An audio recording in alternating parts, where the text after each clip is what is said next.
ओम श्री शांब शिवाय नमः।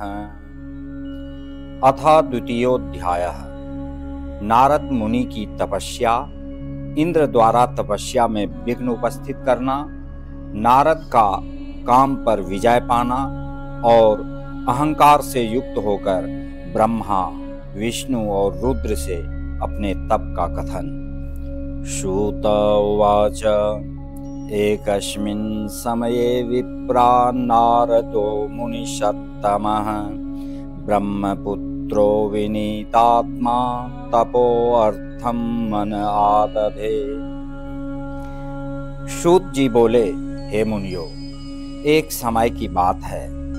ब्रह्मा जी के पुत्र मुनि शिरोमणि विनीत चित्त नारद जी ने तपस्या के लिए मन में विचार किया। हिमशैल गुहा काचिदेका परम शोभना यत्समीपे सुर नदी सदा वहति वेगता।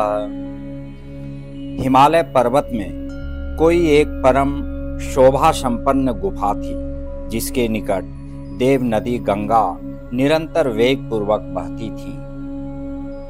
तत्राश्रमो महादिव्यो नाना शोभा समन्वितः तपोर्थं स ययो तत्र नारदो दिव्य दर्शनः।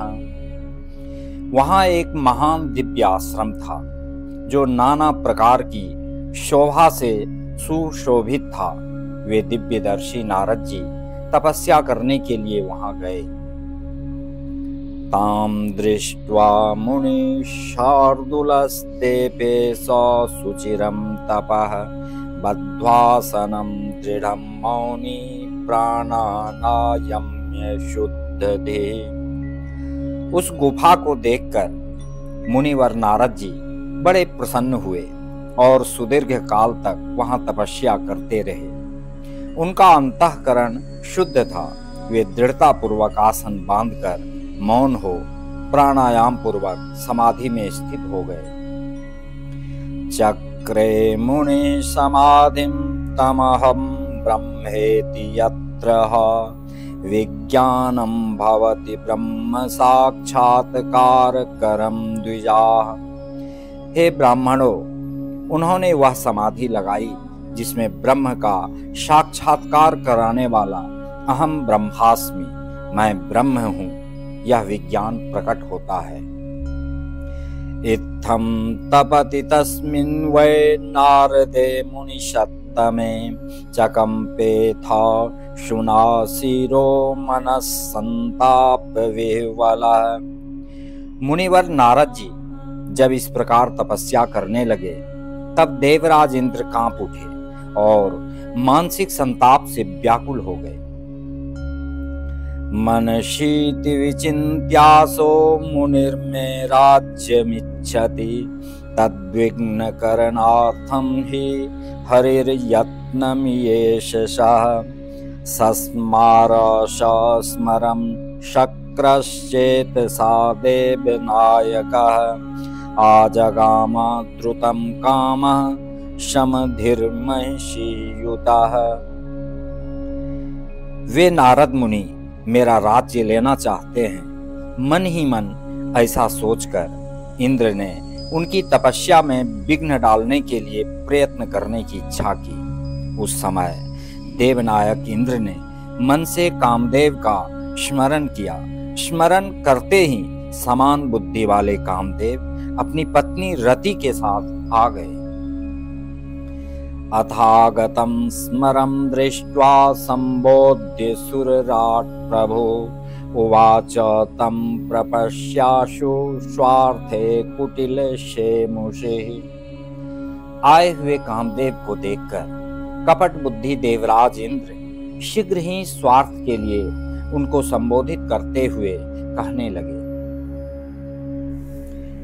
इंद्र उवाच मित्रवर्य महावीर सर्वदा हितकारक शृणु प्रीत्या वचो मे त्वं कुरु साहाय्यमात्मना। इंद्र बोले, मित्रों में श्रेष्ठ हे महावीर, हे सर्वदा हितकारक, तुम प्रेम पूर्वक मेरे वचनों को सुनो और मेरी सहायता करो। त्वद्बलान् मे बहूनां च तपो गर्वो विनाशितः मद्राज्ये स्थिरता मित्र त्वदनुग्रहतः सदा। हे मित्र, तुम्हारे बल से मैंने बहुत लोगों की तपस्या का गर्व नष्ट किया है। तुम्हारी कृपा से ही मेरा यह राज्य स्थिर है।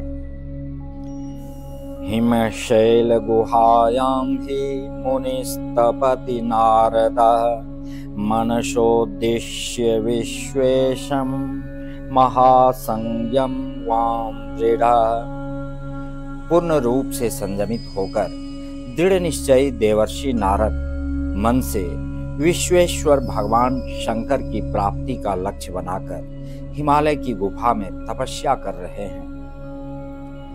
याचेन्ना विदितो राज्यं स ममेति विशंकितः अद्यैव गच्छ तत्र त्वं तत्तपो विघ्नमाचर। मुझे यह शंका है कि तपस्या से प्रसन्न ब्रह्मा से वे मेरा राज्य मांग लें। आज ही तुम वहां चले जाओ और उनकी तपस्या में विघ्न डालो। इत्याज्ञप्तो महेन्द्रेण सकामः स मधुप्रियः जगाम ततस्थलं गर्वादुपायं स्वं चकारः। इंद्र से ऐसी आज्ञा पाकर वे कामदेव वसंत को साथ लेकर बड़े गर्व से उस स्थान पर गए और अपना उपाय करने लगे।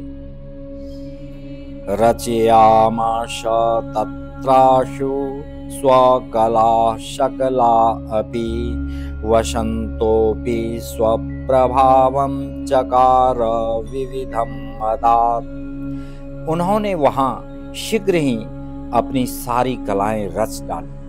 वसंत ने भी मदमत्त होकर अनेक प्रकार से अपना प्रभाव प्रकट किया।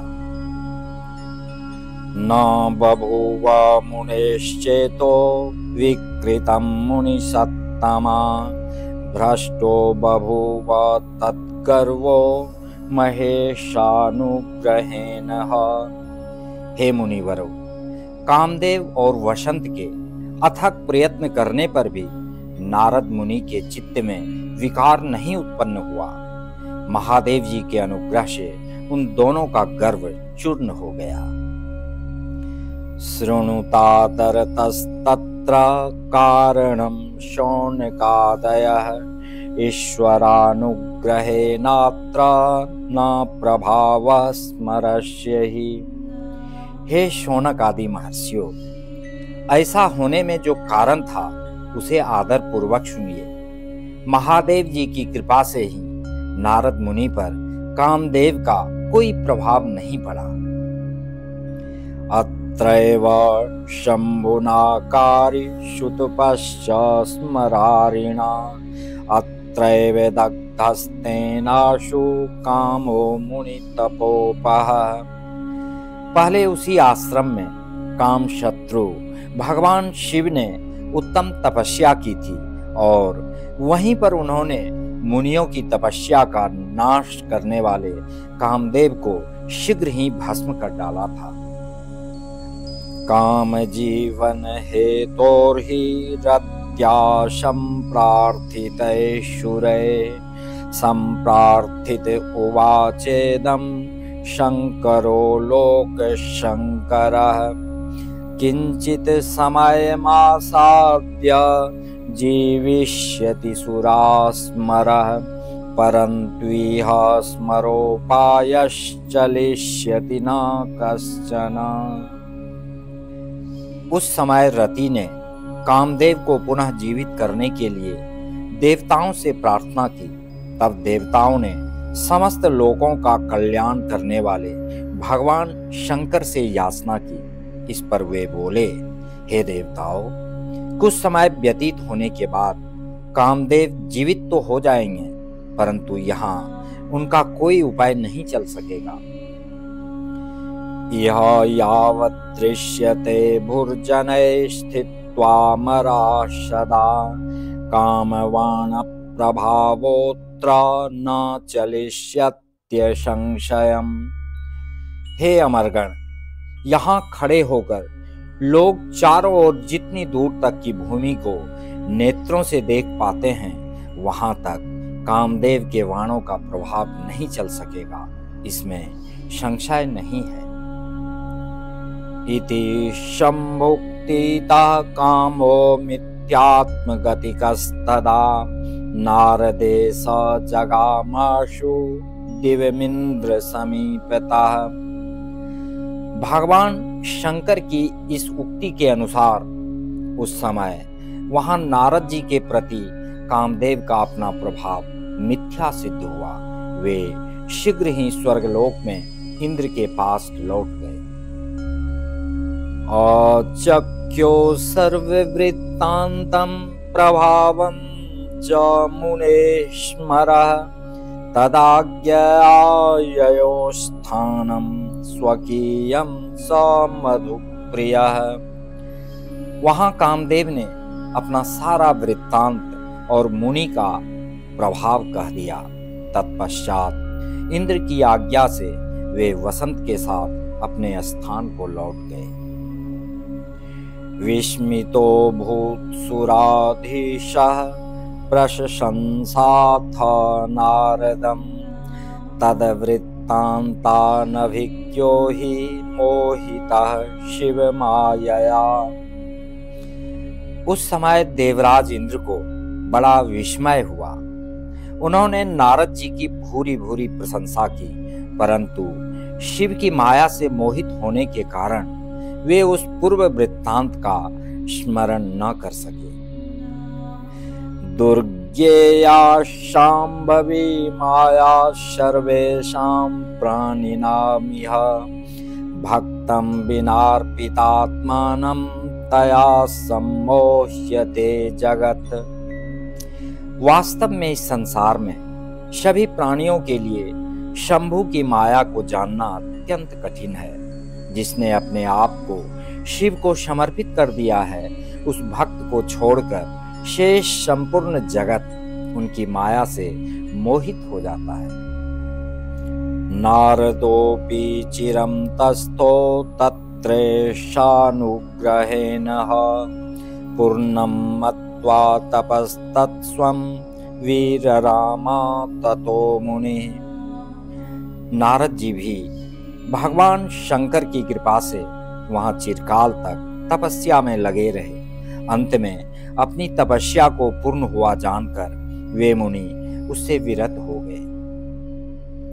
कामाज्जयं निजं मत्वा गर्वितो भुन्मुनीश्वरः वृथैव विगतज्ञानः शिवमाया विमोहितः। कामदेव पर अपनी विजय मानकर उन मुनीश्वर को व्यर्थ ही गर्व हो गया। भगवान शिव की माया से मोहित होने के कारण उन्हें यथार्थ बात का ज्ञान नहीं रहा। धन्या धन्या महामाया शांभवी मुनिषत्तमा तदगतिं नाहि पश्यन्ति विष्णु ब्रह्मादयोपि। हे मुनि श्रेष्ठो, भगवान शंभु की महामाया धन्य है, धन्य है। ब्रह्मा विष्णु आदि देव भी उसकी गति को नहीं देख पाते हैं। तया सम्मोहितोऽतीव नारदो मुनिषत्तमः कैलासं प्रययो शीघ्रं स्ववृत्तं गदितुं मदी। उस माया से अत्यंत मोहित मुनि शिरोमणि नारद गर्वयुक्त होकर अपना काम विजय संबंधी वृत्तांत बताने के लिए तुरंत ही कैलाश पर्वत पर गए। रुद्रम नत्वा ब्रवीत् सर्वं स्ववृत्तं गर्ववान् मुनिः मत्वात्मानं महात्मानं स्वप्रभुं च स्मरं जयम्। वहां रुद्रदेव को नमस्कार करके गर्व से भरे हुए मुनि ने अपने आप को महात्मा प्रभु तथा कामजेता मानकर उनसे अपना सारा वृत्तांत कहा। तच्छ्रुत्वा शंकरः प्राह नारदं भक्तवत्सलः स्वमाया मोहितं हित्वनभिज्ञं भ्रष्टचेतसम्। यह सुनकर भक्तवत्सल शंकर जी अपनी माया से मोहित वास्तविक कारण से अनभिज्ञ तथा भ्रष्ट चित्त नारद से कहने लगे। रुद्र उवाच हेतात नारद प्राज्ञ धन्यस्त्वं शृणु मद्वचः वाच्यमेवं न कुत्रापि हरेरग्रे विशेषतः। रुद्र बोले, हे तात, हे नारद, हे प्राज्ञ, तुम धन्य हो। मेरी बात सुनो, अब से फिर कभी ऐसी बात कहीं भी न कहना और विशेषतः भगवान विष्णु के सामने तो इसकी चर्चा कदापि न करना। पृच्छ्यमानोऽपि न ब्रूयात् स्ववृत्तं मे यदुक्तवान् गोप्यं गोप्यं सर्वथा हि नैव वाच्यं कदाचन। तुमने मुझसे अपना जो वृत्तांत बताया है उसे पूछने पर भी दूसरों के सामने न कहना। यह सिद्धि संबंधी वृत्तांत सर्वथा गुप्त रखने योग्य है, इसे कभी किसी से प्रकट नहीं करना चाहिए। शास्म्यहं त्वां विशेषेण मम प्रियतमो भवान् विष्णु भक्तो यतस्त्वं हि तद्भक्तोऽतीव मेनुगः। तुम मुझे विशेष प्रिय हो, इसीलिए अधिक जोर देकर मैं तुम्हें यह शिक्षा देता हूँ, क्योंकि तुम भगवान विष्णु के भक्त हो और उनके भक्त होते हुए मेरे अत्यंत अनुगामी हो। शास्तिस्मेत्थं च बहुशो रुद्रः श्रुतिकरः प्रभो नारदो नाहितं मेने शिवमाया विमोहितः प्रबला भाविनी कर्म गतिर्ज्ञेया विचक्षणैः न निवार्या जनैः कैश्चिदपीच्छा शैव शांकरी। इस प्रकार बहुत कुछ कहकर संसार की सृष्टि करने वाले भगवान रुद्र ने नारद जी को शिक्षा दी, परंतु शिव की माया से मोहित होने के कारण नारद जी ने उनकी दी हुई शिक्षा को अपने लिए हितकर नहीं माना। भावी कर्मगति अत्यंत बलवान होती है, उसे बुद्धिमान लोग ही जान सकते हैं। भगवान शिव की इच्छा को कोई भी मनुष्य नहीं टाल सकता। ततः स मुनिवर्यो हि ब्रह्मलोकं जगामः विधिं नत्वा ब्रवीत् कामजयं स्वस्य तपोबलात्। तदनंतर मुनि शिरोमणि नारद ब्रह्मलोक में गए। वहां ब्रह्मा जी को नमस्कार करके उन्होंने अपने तपोबल से कामदेव को जीत लेने की बात कही। तदाकर्ण्य विधिशोथा स्मृत्वा शंभुपदाम्बुजं विज्ञाय कारणं सर्वं निशिषेधा सुतं तदा। उनकी यह बात सुनकर ब्रह्मा जी ने भगवान शिव के चरणार विंदों का स्मरण करके और समस्त कारण जानकर अपने पुत्र को यह सब कहने से मना किया। मेने हितं न विद्युक्तं नारदो ज्ञानी सत्तमः शिवमाया मोहितश्चारूढ़ चित्तमदांकुरः।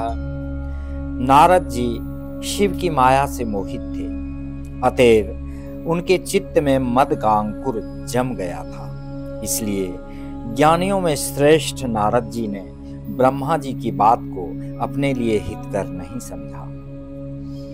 शिवेच्छा यादृशी लोके भवत्येव हि सा तदा तदधीनं जगत् सर्वं वचस्तन्त्यां स्थितं यतः। इस लोक में शिव की जैसी इच्छा होती है वैसा ही होता है। समस्त विश्व उन्हीं की इच्छा के अधीन है और उन्हीं की वाणी रूपी तंत्री से बंधा हुआ है। नारदोऽथ ययो शीघ्रं विष्णुलोकं विनष्टधे मदांकुरमनावृत्तं गदितुं स्वं तदग्रतः। तब नष्ट बुद्धि वाले नारद जी अपना सारा वृत्तांत गर्वपूर्वक भगवान विष्णु के सामने कहने के लिए वहां से शीघ्र ही विष्णु लोक में गए। आगच्छन्तं मुनिं दृष्ट्वा नारदं विष्णुरादरात् उत्थित्वाग्रे गतोरं तं शिश्लेषज्ञानहेतुकः श्वासने समुपावेश्य स्मृत्वा शिवपदाम्बुजं हरिः प्राह वचस्तथ्यं नारदं मदनाशनम्। नारद मुनि को आते देखकर भगवान विष्णु बड़े आदर से उठकर शीघ्र ही आगे बढ़े और उन्होंने मुनि को हृदय से लगा लिया। उन्हें मुनि के आगमन के हेतु का ज्ञान पहले से ही था। नारद जी को अपने आसन पर बैठाकर भगवान शिव के चरणार विंदों का स्मरण करके श्री हरि उनसे यथार्थ तथा गर्वनाशक वचन कहने लगे। विष्णुरुवाच कुत आगम्यते तात किमर्थमिह चागतः धन्यस्त्वं मुनि शार्दूल तीर्थोऽहं तु तवागमात्। विष्णु बोले, हे तात, आप कहाँ से आ रहे हैं? यहाँ किस लिए आपका आगमन हुआ है? हे मुनि श्रेष्ठ, आप धन्य हैं। आपके शुभागमन से मैं पवित्र हो गया। विष्णु वाक्यमिति श्रुत्वा नारदो गर्वितो मुनिः स्ववृत्तं सर्वमाचष्ट सौमदं मदमोहितः। भगवान विष्णु का यह वचन सुनकर गर्व से भरे हुए नारद मुनि ने मद से मोहित होकर अपना सारा वृत्तांत बड़े अभिमान के साथ बताया। श्रुत्वा मुनिवचो विष्णु सौमदं कारणं ततः ज्ञातवान् अखिलं स्मृत्वा शिवपादाम्बुजं हृदि। नारद मुनि का वह अहंकार युक्त वचन सुनकर मन ही मन शिव के चरणार विंदों का स्मरण कर भगवान विष्णु ने उनके काम विजय के समस्त यथार्थ कारण को पूर्ण रूप से जान लिया। तुष्टाव गिरीशं भक्त्या शिवात्मा शैवराट्टरि सांजलिर्विशुधिर्नम्रमस्तकः परमेश्वरम्। उसके पश्चात शिव के आत्मस्वरूप परम शैव सुबुद्ध भगवान विष्णु भक्ति पूर्वक अपना सिर झुकाकर हाथ जोड़कर परमेश्वर कैलाशपति शंकर की स्तुति करने लगे। विष्णुरुवाच देव देव महादेव प्रसीद परमेश्वर धन्यस्त्वं शिव धन्या ते माया सर्वविमोहिनी। विष्णु बोले, हे देवेश्वर, हे महादेव, हे परमेश्वर, आप प्रसन्न हो। हे शिव, आप धन्य हैं और सबको विमोहित करने वाली आपकी माया भी धन्य है। इत्यादि स्तुतिं कृत्वा शिवस्य परमात्मनः निमील्य नयने ध्यात्वा वीररामा पदाम्बुजम्। इस प्रकार परमात्मा शिव की स्तुति करके हरि अपने नेत्रों को बंद कर उनके चरण कमलों में ध्यान स्थित होकर चुप हो गए। यत् कर्तव्यं शंकरस्य स ज्ञात्वा विश्वपालकः शिवशासनतः प्राह हृदाथ मुनिसत्तमम्। विश्वपालक हरि शिव के द्वारा जो होना था उसे हृदय से जानकर शिव के आज्ञानुसार मुनि श्रेष्ठ नारद जी से कहने लगे, विष्णुरुवाच धन्यस्त्वं मुनि शार्दूल तपोनिधिरुदारधे भक्ति त्रिकं न यस्यास्ति काममोहादयो मुने विकारास्तस्य सत्यो वे भवन्त्यखिल दुःखदा नैष्ठिको ब्रह्मचारी त्वं ज्ञान वैराग्यवान सदा। विष्णु बोले, हे मुनि श्रेष्ठ, आप धन्य हैं, आप तपस्या के भंडार हैं और आपका हृदय भी बड़ा उदार है। हे मुने, जिसके भीतर भक्ति, ज्ञान और वैराग्य नहीं होते, उसी के मन में समस्त दुखों को देने वाले काम, मोह आदि विकार शीघ्र उत्पन्न होते हैं। आप तो नैष्ठिक ब्रह्मचारी हैं और सदा ज्ञान वैराग्य से युक्त रहते हैं, फिर आप में काम विकार कैसे आ सकता है? आप तो जन्म से निर्विकार तथा शुद्ध बुद्धि वाले हैं। कथम काम विकारी स्यात् जन्मना विकृता सुधे इत्याद्युक्तं वचो भूरि श्रुत्वा स मुनिसत्तमः विजहास हृदा नत्वा प्रत्युवाच वचो हरिम्। श्री हरि की कही हुई बहुत सी बातें सुनकर मुनि शिरोमणि नारद जी जोर जोर से हंसने लगे और मन ही मन भगवान को प्रणाम करके इस प्रकार कहने लगे। नारद उवाच किं प्रभावः स्मरः स्वामिन् कृपा यद्यस्ति ते मयि इत्युक्त्वा हरिमानम्य ययो यादृच्छको मुनि। नारद जी बोले, हे स्वामिन, यदि मुझ पर आपकी कृपा है तब कामदेव का मेरे ऊपर क्या प्रभाव हो सकता है? ऐसा कहकर भगवान के चरणों में मस्तक झुकाकर इच्छानुसार विचरने वाले नारद मुनि वहां से चले गए।